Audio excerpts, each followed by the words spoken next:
আগের ভিডিওতে আমি বলেছিলাম যে ১০ বছরের যে সিলেবাস অ্যানালাইসিস বা কোয়েশ্চেন অ্যানালাইসিস থেকে আমরা যা পেয়েছি তা তোমাদের জানিয়েছি। এইবার প্রিপারেশন শুরু করতে হবে নেক্সট ইয়ারের জন্য ২০২৭ এর যে জেইই আছে, WBJEE এর জন্য যারা প্রিপেয়ার হচ্ছ তাদেরও খুব জরুরি বিষয়টা। আজকে আমরা ক্লাস 12 এর বিশেষত জেইই তে ক্লাস 12 ফিজিক্স থাকেই। ক্লাস 12 ফিজিক্স এর কোন পোরশনটা ইউনিট 14 টা শুরু করব। ওকে? তো প্রবলেম কিভাবে সলভ করতে হয় এটা আমাদের মেইন টার্গেট থাকবে। থিওরি পোরশনটা সামান্য যতটুকু প্রয়োজন ততটুকুই থাকবে। ওকে? তো চলো শুরু করি। আজকের টপিকটা হচ্ছে ফ্লাক্স অ্যান্ড ফ্যারাডেস ল। তো ফ্লাক্স বলতে আমরা ঠিক কি বুঝবো? ফ্লাক্স এর কনসেপ্টটা ক্লিয়ার হলে এই পোরশনটা অর্থাৎ এই ইলেক্ট্রোম্যাগনেটিক ইউনিটটা বা ইউনিট 14 টা খুব ইজি হয়ে যায়। তো ফ্লাক্স এর কনসেপ্টটা হচ্ছে দেখো, এখানে ফর্মুলা আমি দিয়েছি বটে যে এটা একটা ফর্মুলা। ফ্লাক্স এর একটা ফর্মুলা হচ্ছে এটা। Okay fine. ফ্লাক্সের ফর্মুলার চেয়ে জরুরি হচ্ছে তার কনসেপ্টটা। কিরকম? ফ্লাক্স মানে হচ্ছে কোন একটি তল, যেকোনো তল হতে পারে, যেকোনো অ্যাঙ্গেলে হতে পারে, ইট ডাজন্ট ম্যাটার। সেই তলের মধ্যে দিয়ে কতগুলো বলরেখা যাবে।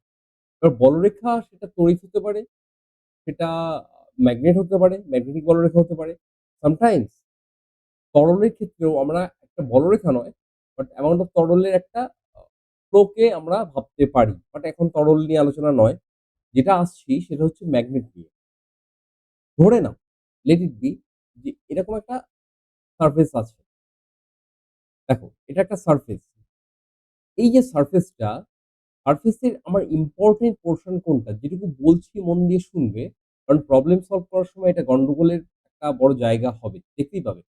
এই যে সারফেসটা তুমি দেখতে পাচ্ছ, সারফেসটা টিল্টেড মানে বাঁকা। তো এই সারফেসটার ডিরেকশনটা কি হয়? ডিরেকশন মিনস এখান থেকে সারফেসের উপর আমরা লম্ব টানবো। এটা হচ্ছে ডিরেকশন। এটা হচ্ছে ইম্পোর্টেন্ট। ওকে? তোমাকে এই যে সারফেসটার সাথে অ্যাঙ্গেল বলে দিতে পারে, কিন্তু তোমাকে বের করতে হবে যে এই অ্যাঙ্গেলের টিল্টেশন নয়। তোমার দরকার এই এন ক্যাপটা। অর্থাৎ এই নরমাল ভেক্টরটা সারফেসের ডিরেকশন। তো ইম্পোর্টেন্ট পয়েন্ট যেটা সেটা হচ্ছে surface direction. Okay? Surface direction. তোমরা নোট করতে পারো। কোন অসুবিধা নেই। নোট করলে সবচেয়ে ভালো হয়। Surface direction. এই সারফেস ডিরেকশন বরাবর যতগুলো ওয়েভ সরি ওয়েভ না এখানে আমাদের কি বলে? বলরেখা। সরি।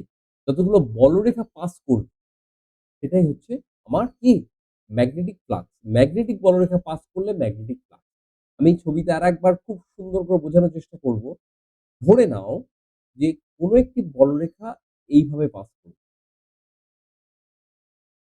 ঠিক আছে? তাহলে আমার কোন অ্যাঙ্গেলটা নিতে হবে? দেখো এখানে একটা অ্যাঙ্গেল ক্রিয়েট হয়েছে। এই অ্যাঙ্গেলটা নেব না এইটা নেব? এখন ব্যাপারটা হচ্ছে যে ডিরেকশনটা হচ্ছে আমার এন ক্যাপ। তা সুতরাং আমার এই বরাবর যে ভেক্টরটা তার সাথে আমাকে অ্যাঙ্গেলটা নিতে হবে। ওকে?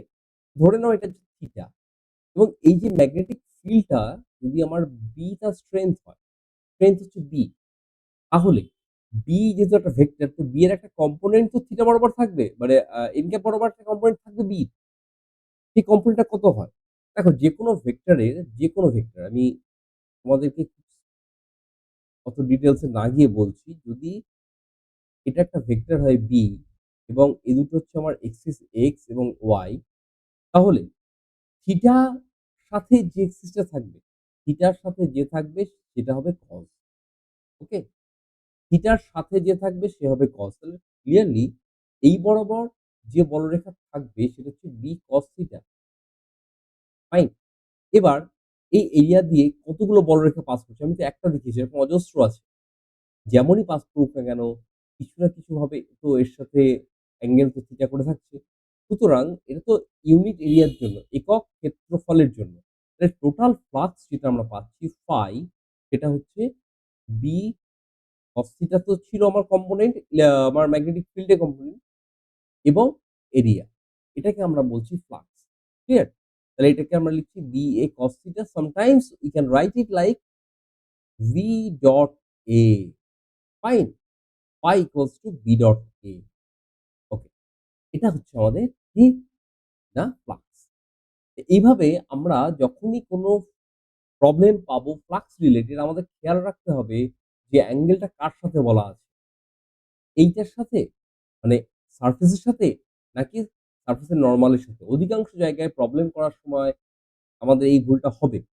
কারণ আমাদের প্রবলেমে বলে দেবে যে সারফেসের সাথে আছে। তো সারফেসের সাথে অ্যাঙ্গেল আছে। আমাদের সারফেসের সাথে অ্যাঙ্গেল নিয়ে কোন কাজ নেই। ওকে? আমাদের দরকার এই অ্যাঙ্গেলটা, not this one. Be careful. এবার আসি আমরা ফ্যারাডেস ল তে ধীরে। ফ্যারাডেস ল কি বলছে? ফ্যারাডেস ল অ্যাকচুয়ালি এই যে আ ফ্লাক্সটা রয়েছে, ফ্লাক্সের কি দরকার? ফ্যারাডে এক্সপেরিমেন্ট করে দেখেছিলেন যে ফ্লাক্সের যে চেঞ্জ, ফ্লাক্সের চেঞ্জ হলে একটা ইলেক্ট্রোমোটিভ ফোর্স তৈরি হয়। ওকে? একটা বিভব পার্থক্য তৈরি হয়। ফাইন?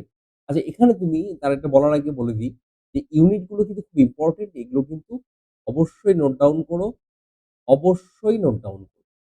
এগুলো এবং এই 1 ওয়েবার তো ইকুয়ালস 10^8 ম্যাক্সওয়েল এই রিলেশনটা খুব জরুরি। সামটাইমস প্রবলেম করতে গিয়ে এই সমস্যাটা খুব হতে পারে। যে এদের কনভার্সনটা খুব ইম্পোর্টেন্ট এগুলো। এবার ফ্যারাডেস ল টা বলছিলাম যেটা যে ম্যাগনেটিক যে ইএমএফ আমরা যেটা পাচ্ছি এটা ম্যাগনেটিক ফ্লাক্স এর চেঞ্জ এর ফলে ইএমএফ জেনারেট হয়। এটাকে আমরা ইনডিউসড ইএমএফ বলছি। ইনডিউসড অর্থাৎ আবেশ। ম্যাগনেটিক ফিল্ড এর কারণে একটা ইএমএফ তৈরি হয়, একটা ভোল্টেজ তৈরি হয়, যার ফলে একটা কারেন্টও তৈরি হতে পারে। ভোল্টেজ ডিফারেন্স হলেই কারেন্ট আসবে, তাই তো? তো সেটাকে আমাদের ফ্যারাডে বাবু তিনি মানটাকে বললেন, ভ্যালুটা কত? ভ্যালুটা এরকম। এটাকে এক্সপ্লেইন করি। প্রতিটা জিনিস ছোট, ছোট করে এক্সপ্লেইন করে প্রবলেমে যাব। দেখো এই যে ই, দিয়ে বোঝাচ্ছে আমার ইএমএফ বা এখানে ভোল্টেজ বলতে পারো। বাট এখানে আমরা ইএমএফ বলব। যদি একটা সিঙ্গেল কয়েল থাকে, একটা কয়েল আছে, কয়েল। তাহলে যে ফ্লাক্সটা হয় সেটা হচ্ছে মাইনাস ডিফাই বাই ডিটি। অর্থাৎ ফ্লাক্সের যে চেঞ্জ, ঠিক আছে? সেইটা হচ্ছে ডিফাই বাই ডিটি। এই মাইনাসটা আসবে লেনজের কারণে। আমি ডিরেক্ট একদম ফর্মুলাটা অরিজিনাল ফর্মুলাটা লেনজের ল ঢুকিয়ে বলছি। লেনজ ল আমি এক্সপ্লেইন করব পরে। কিন্তু ফ্যারাডেস ল শুধুমাত্র বলেছিল E equals to D phi by DT. উনি বলেছিলেন যে ইএমএফ টা তৈরি হচ্ছে সেটা ফ্লাক্সের চেঞ্জ এর সাথে টাইম ডেরিভেটিভ এর সঙ্গে সমানুপাতিক। পরবর্তীকালে লেনজ এই মাইনাসটা নিয়ে আসলেন। কেন নিয়ে আসলেন সেটা একটুখানি জানা দরকার আছে। হ্যাঁ? তোমরা বলতে পারো দরকার নেই, দরকার আছে। তো একটা কয়েলের জন্য এটা, দুটো যদি কয়েল থাকে, মানে কয়েলে পাক হয় তো দেখেছো? এরকম ধরনের সলিনয়েড আছে, এরকম পাক হতে গেছে। তাহলে এবার এই প্রত্যেকটা পাক হচ্ছে একটা করে কয়েল। তাহলে একটা কয়েলের জন্য একটা, দুটোর জন্য দুটো, তিনটের জন্য তিনটে। একইভাবে আমরা n সংখ্যকের জন্য বলতে পারি minus n d phi by dt. এটা অ্যাকচুয়ালি আমাদের ইএমএফ এর অরিজিনালিটি। এখানে আমাদের ফ্যারাডেস ল এবং লেনজেস ল দুটোকে মিক্সড আপ করা আছে। ঠিক আছে? এখানে একটা মজার জিনিস ঘটবে কিন্তু তার আগে আমি লেনজেস ল বলে দিই। এখানে একটা ট্রিক আমি তোমাদের বলে দেব। যে ট্রিকটা দিয়ে তোমরা যেকোনো প্রবলেম এই সংক্রান্ত প্রবলেম গুলোকে তোমরা অ্যাপ্রোচ করতে পারো। অনেক সময় হয় কি? তোমরা ভাবো কি করে করব? কিভাবে আসবে? সেই ভাবনা থেকে এই আ জায়গাটা যদি ক্লিয়ার থাকে ইজিলি হয়ে যায়। যেটা বলছিলাম লেনজেস ল। লেনজেস ল যেটা বলছে কি যে ধরো যখন একটা ইনডিউসড কারেন্ট ফ্লো তৈরি হচ্ছে একটা আ মোশনাল হোক বা যে কারণেই হোক বা ফ্লাক্স এর চেঞ্জ হচ্ছে। সেটা এরিয়া চেঞ্জ হতে পারে, সেটা টিল্টেড মানে সারফেস এর সাথে যে অ্যাঙ্গেলটা আছে সেটা চেঞ্জ হতে পারে। অনেক কিছু হতে পারে। কিন্তু ফ্লাক্স এর যে চেঞ্জ হচ্ছে, চেঞ্জ এর ফলে কি হচ্ছে না একটা কারেন্ট তৈরি হচ্ছে। একটা ইএমএফ জেনারেট হচ্ছে। যদি এই ইএমএফ জেনারেট হয়, তাহলে এটা কি অনন্তকাল ধরে শুধু ইএমএফ জেনারেটই করে যাবে? তোমরা অনেক সময় YouTube এ বেশ কিছু ভিডিও দেখবে যেখানে বলবে ফ্রি এনার্জি তৈরি হচ্ছে, ফ্রি এনার্জি তৈরি হচ্ছে। বাট ফ্রি এনার্জি কনসেপ্টটা এই কনজারভেশন অফ এনার্জি কে ভায়োলেট করে। যে এমনি এনার্জি দিচ্ছি আর কি হচ্ছে? এটা হয় না। কনজারভেশন অফ এনার্জি ভায়োলেট হবে না। নেচারের এটা একটা অন্যতম বলতে পারো যে বাধা বেঁধে রেখে দিয়েছে যে ভাই যা ইচ্ছা তাই হতে পারে। তুমি যা ইচ্ছা তাই করতে পারো। There are some rules, তাই না? সেই রুলস এর একটি হচ্ছে কনজারভেশন অফ এনার্জি। তো লেন্জ দেখলেন যে ভাই এনার্জি তো ভায়োলেশন হচ্ছে না। কিন্তু কেন হচ্ছে না? মান তো ঠিক আছে। উনি আরো এক্সপ্লেইন করে দেখলেন যে এই যে ইএমএফ টা তৈরি হচ্ছে, এই ইএমএফ টা তৈরি হওয়ার তো একটা কারণ আছে, কজ। তো সেই কজটাকে কিভাবে বাধা দেবে? কে দেবে? ওই যে কারেন্টটা তৈরি হচ্ছে, ইএমএফ এর কারণে যে কারেন্টটা তৈরি হচ্ছে, সেই কারেন্টটা এমনভাবে তৈরি হবে, এমনভাবে ফ্লো করবে যে সে আরেকটা ম্যাগনেটিক ফিল্ড তৈরি করবে। সে ম্যাগনেটিক ফিল্ড কার্বনটাকে বাধা দেবে। জাস্ট একটা এক্সাম্পল হিসেবে বলি। ধরো এখানে একটা কয়েল আছে, এনি কয়েল। এবার তুমি একটা চুম্বককে নিয়ে এলে। খুব বেসিক কনসেপ্ট এর জায়গা। এবার নর্থ পোল তুমি নিয়ে যাচ্ছ। ওকে? তাহলে এখানে যে আ ম্যাগনেটিক পোল তৈরি হবে সেটা হচ্ছে নর্থ। কারণ নর্থকে বাধা দেবে। ও বাধা দেবে। ঠিক আছে? যদি ধরো তুমি এই একই ছবিকে যদি তুমি এভাবে ভাবো যে এবার আমি এটাকে এদিকে নয় আমি এদিকে নিয়ে যাচ্ছি। নর্থ এদিকে আর এদিকে সাউথ। তাহলে কি হবে? তৎক্ষণাৎ এটা সাউথ হয়ে যাবে। একই কয়েলে। তুমি যখন এদিকে নিয়ে আসছো, তখন এখানে নর্থ জেনারেট হয়ে যাবে। যখন তুমি দূরে সরাবে তখন সাউথ হয়ে যাবে। সবসময় খেয়াল কেন সাউথ হবে? নর্থকে রিপেল যেমন করবে, যেমন ঠেলে সরিয়ে দেবে। আর সাউথ কি বলবে? যখন দূরে যাবে তখন বলবে কাছে আয়, আর যখন কাছে যাবে তখন বলবে দূরে যা। এই হচ্ছে লেনজেস ল এর মূল বক্তব্য এবং এটা হয় একমাত্র কি জন্য? কনজারভেশন অফ এনার্জির জন্য। আর কোন কারণ না। এখন এইখানে যখন আমার ইএমএফ জেনারেট হচ্ছে, যখন আমার একটা কারেন্ট জেনারেট হচ্ছে, তখন আমার একটা ইনডিউস চার্জও আমরা পেতে পারি। ইনডিউস চার্জ বের করার ফর্মুলা হচ্ছে ডেল ফাই বাই আর। এটাকে মনে রাখতে হবে। আমি ডিটেইলস বারবার বলছি ডিটেইলস ডেরিভেশন এ যাব না। জাস্ট উপর বলতে পারো যাচ্ছি। যদি তোমাদের কারো ডিটেইলস জানার ইচ্ছা হয় আমাকে কমেন্টে জানাবে। আমি ডিটেইলস আরো একটা ভিডিও করব দরকার হলে। এইবার আসি আমাদের এই সূত্রটাতে, যে সূত্রটাতে আমরা আ ব্যবহার করব বিশেষ একটি ট্রিক। সেটা কি? দেখো, আমরা দেখেছি phi equals to BA cos theta, তাই তো? তো অ্যাকর্ডিং টু আমাদের ফ্যারাডে এন্ড লেনজেস ল, সেক্ষেত্রে আমরা কি বানাচ্ছি যে E equals to minus n রাখলাম আমরা সিঙ্গেল কয়েলের জন্য বানাচ্ছি। ফর্মুলাটা সিঙ্গেল কয়েলের জন্যই করছি। Single coil. আর সিঙ্গেল কয়েল দরকার নেই। আমরা n সংখ্যকের জন্যই রাখি। তাহলে জেনারেল ফর্ম পাওয়া যাবে। d phi বাই dt যদি করি আমরা, d by dt of BA cos theta। Okay? তো এটা ডেরিভেটিভ করলে কি হবে? আমি কোন কিছু যদি কনস্ট্যান্ট না ধরি, তাহলে কি পাবো দেখো? যদি একটা পাবো dB by dt into A cos theta plus এখানে একটা ব্র্যাকেট দিই। তারপরে B dA dt cos theta plus BA cos এর ডেরিভেটিভ কত হবে? মাইনাস অফ sin theta এবং d theta বাই dt। এটা মিনিং একটা দারুণ জিনিস। কেমন দারুণ জিনিস? এটা বুঝবে। এখানে এটা বুঝতে হবে। এই জায়গাটা বুঝলে তোমার ইএমএফ এর আ বিশেষ করে মোশনাল ইএমএফ এর 90% কনফিউশন দূর হয়ে যাবে। Problem solving. তোমাকে প্রবলেম দেখে বুঝতে হবে কে চেঞ্জ করছে। ম্যাগনেটিক ফিল্ড চেঞ্জ করছে? যদি ম্যাগনেটিক ফিল্ড চেঞ্জ করে তাহলে এইটুকু। যদি ম্যাগনেটিক ফিল্ড চেঞ্জ না করে এরিয়া চেঞ্জ করে তাহলে শুধু এটা। যদি এটা চেঞ্জ করে মানে অ্যাঙ্গেল চেঞ্জ করে রোটেশন হয় তাহলে এই যে এই মহাপুরুষ। এই d থিটা বাই d টা কি জানো তো? এই d থিটা বাই d টা হচ্ছে আমার, এটাকে বলা হয় থিটা ডট বা ওমেগা। এই ওমেগাটা হচ্ছে অ্যাঙ্গুলার ভেলোসিটি। এই আমাদের অ্যাঙ্গুলার ভেলোসিটি চলে এলো। যদি রোটেশন থাকে। যদি ৩ টেই ভ্যারি করে তাহলে তো এই গোটা ফর্মুলাটা রইল। তোমাকে আইডেন্টিফাই করতে হবে কে চেঞ্জ করছে। বি নাকি এ নাকি থিটা। এই ৩ টের কে চেঞ্জ করছে। প্রবলেমে তোমাকে এই ৩ টেকে আইডেন্টিফাই করে তোমাকে এখানে বসাতে পারলে ইউ আর ডান। ওকে? এটাকে তোমাকে বুঝে নিতে হবে। এবং এটা বোঝার উপায় কি? অবশ্যই প্র্যাকটিসে। আমরা আস্তে কিছু প্রবলেমের দিকে যাই। ১ম প্রবলেম যেটা সেটা হচ্ছে ফ্লাক্স রিলেটেড। কি বলছে দেখো যে এ লুপ অফ এরিয়া, লুপ আমরা এটাকে গোল লুপই ধরতে পারি। ঠিক আছে? এটার এরিয়া দেওয়া আছে something placed in a magnetic field of 1.2 tesla. Okay? Magnetic field দেওয়া আছে। With its plane inclined at 30 degree to the field direction. Okay? বেশ। ছবিটা আঁকি। ছবিটা আঁকলে দেখো দারুণ ব্যাপার হবে একটা। ধরে নাও যে আমি ১ম এই এটা করার কি বলব? মেথডটা হচ্ছে ১ম ম্যাগনেট ফিল্ড এঁকে নিতে হবে। তুমি এই বরাবর ম্যাগনেট ফিল্ড আঁকতে পারো। যেকোনো দিকে আঁকতে পারো। ধরো এটা ম্যাগনেট ফিল্ডের দিক। এইবার আমাদের যে কি বলব? প্লেনটা আছে মানে লুপটা আছে, এই লুপটা কেমন আছে? এই লুপটা আছে এইরকম ভাবে। ঠিক আছে?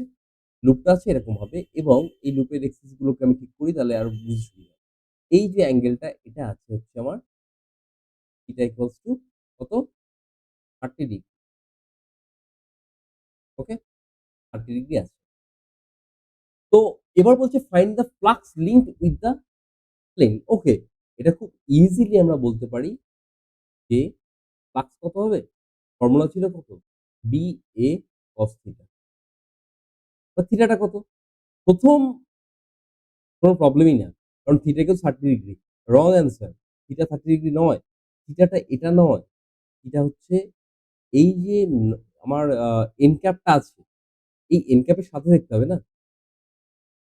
এন্ড ক্যাপের সাথে দেখতে হবে। তো এই অ্যাঙ্গেলটা সাধারণত দেখো ভালো করে বুঝবে। এই যে লাইনটা, এই লাইনটার সঙ্গে এই অ্যাঙ্গেলটা কত? এটা 90 ডিগ্রি করে আছে। তাই না?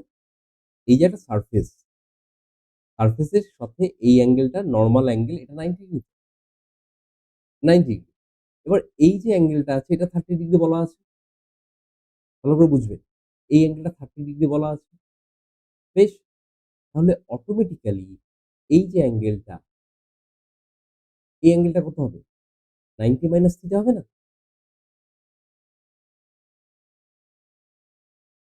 এই অ্যাঙ্গেলটা হবে 90 মাইনাস থিটা। তাহলে আমার দরকার হচ্ছে যে B র সাথে n ক্যাপের অ্যাঙ্গেল কত?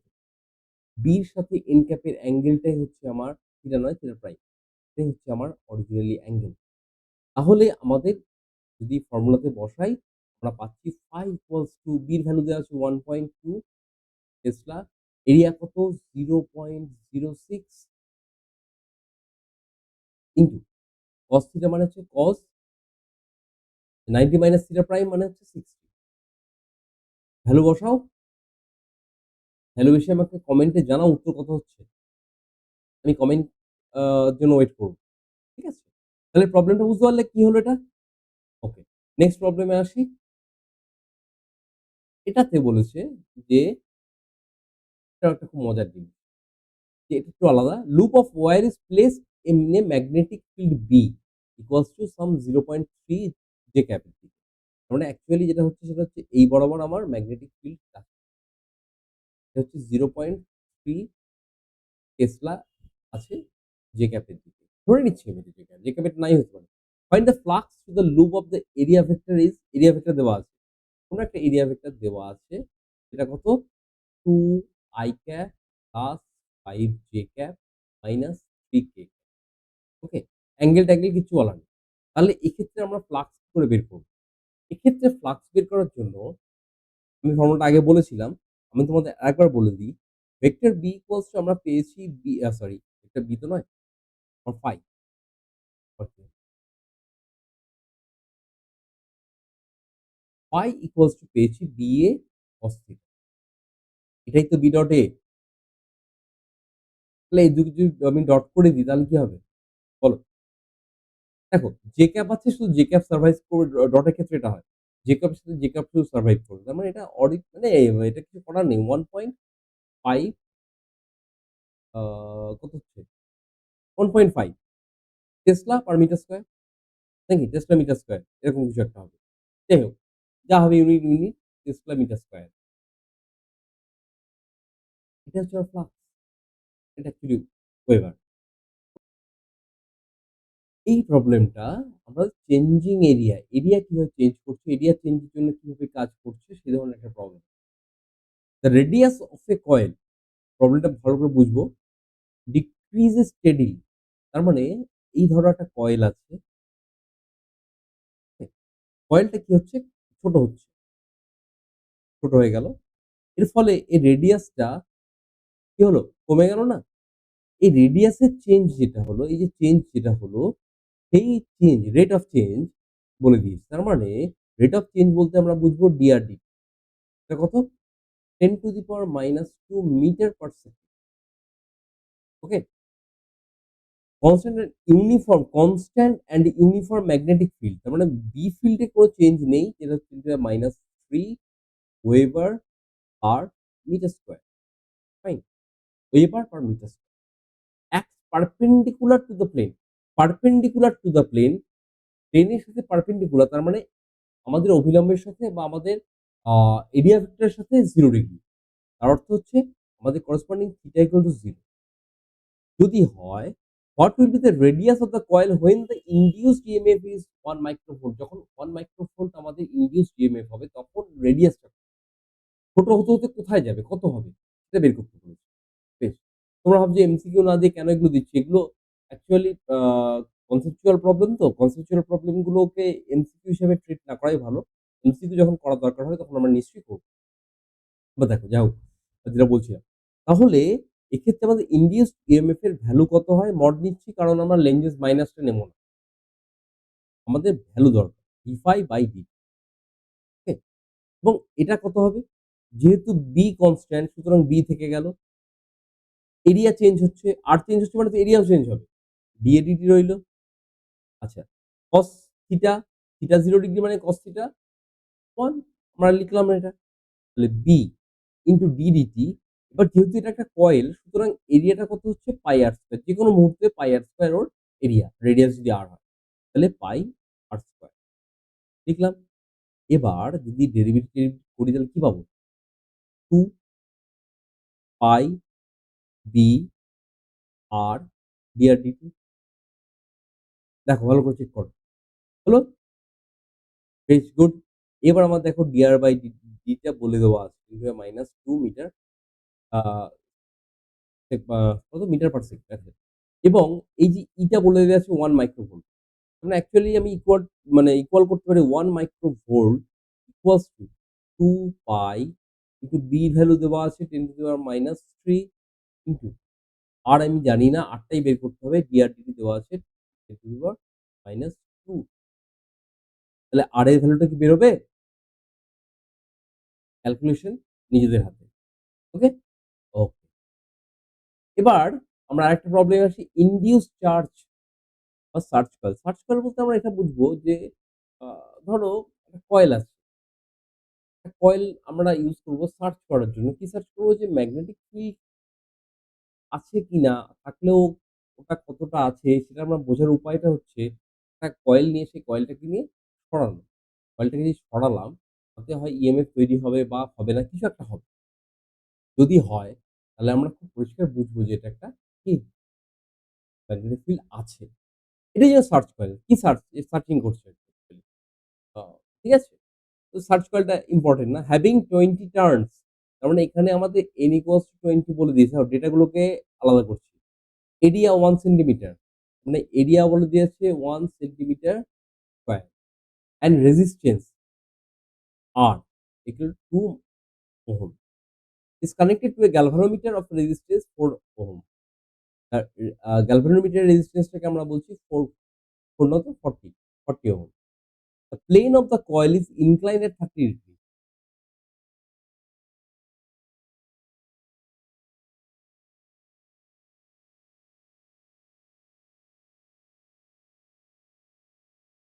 তাহলে আমার থিটাটা দাঁড়াচ্ছে কত?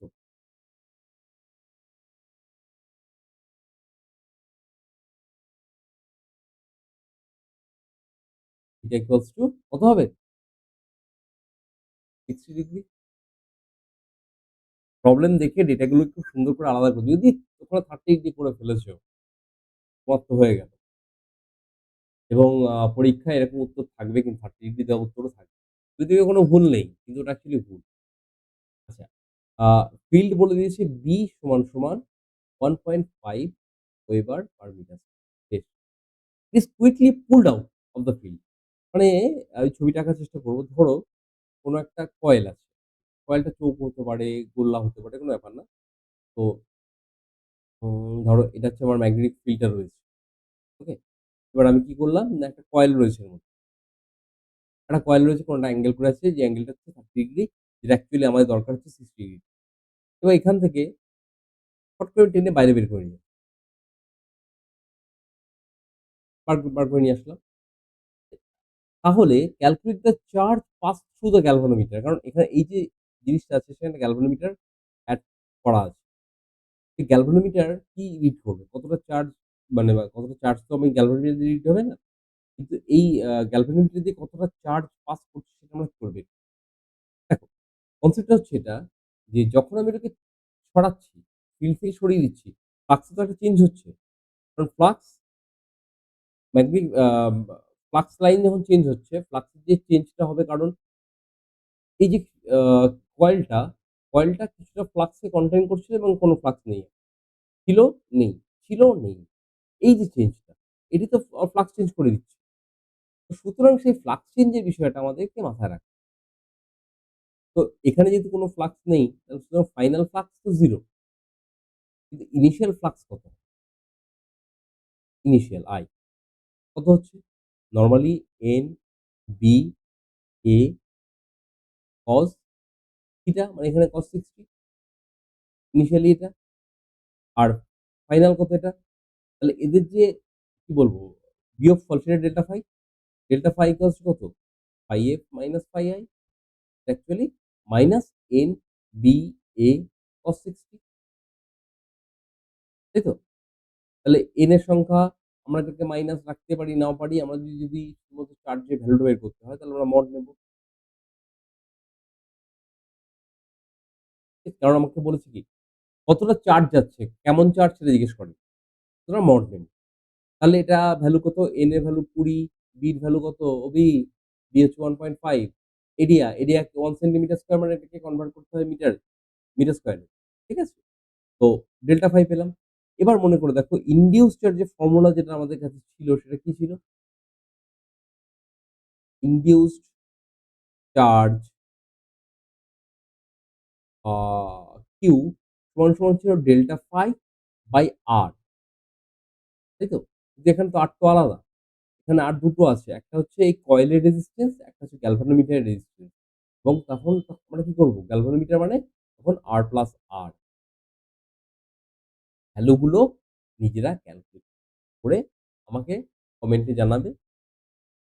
তো আজকে আমি এই বেসিক কনসেপ্টটা তোমাদের দিলাম। আ নেক্সট ডে তে আমরা মোশনাল ইএমএফ টা নিয়ে আলোচনা করব। ঠিক আছে? এটা খুব ইন্টারেস্টিং একটা বিষয়।